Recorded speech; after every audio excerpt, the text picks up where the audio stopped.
In what seems like another lifetime, Jello Matkovic taught Croatian and Muslim children. Now he carries a gun and visits school only to call on Nikica the caretaker, an old friend. The classrooms where Jello taught are now dormitories for Croatian soldiers defending Vitez. Today, his old friend needs comforting. His home has been destroyed and members of his family injured in a recent attack by Muslim forces. Jello's own house in the centre of Vitez was hit by a tank shell, but he's philosophical about the damage. His wife and children were safe downstairs. Jello wasn't at home at the time. He was fighting in the trenches. He offered to lead us there. With the surrounding Muslim army less than 100 yards away in some areas, just reaching the front line is a hazardous exercise.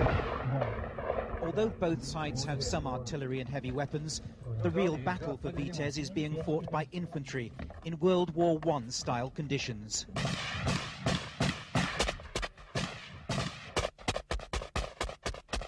At the closest point, the Muslim lines are less than 50 yards away, near enough for Jello to know that some of those firing at him are his former pupils. I taught these children to read and write their first words. Now, look what it has come to. We are trying to kill each other. These are the people I try to teach about human dignity, that there is no difference between nationalities. At different times, all sides involved in the Bosnian conflict have been guilty of aggression.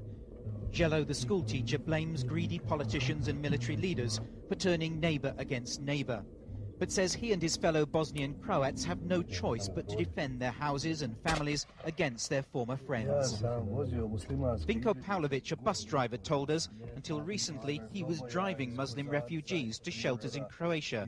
Most of us in Vitez helped the Muslims, he said. Now all the two communities trade is gunfire. While we were in the trenches, a Muslim sniper had the defenders of Vitez pinned down. A rocket-propelled grenade was used, but clearly missed the sniper's position. Jello, the teacher, dreams of returning to school and repairing his damaged house. But today that dream seems further away than ever. There is absolutely no optimism here. After yesterday's decision by the Muslim-dominated Bosnian parliament to effectively reject the peace treaty, another hard winter and continued bloodshed seems inevitable. Paul Davis, News at 10, Vitez.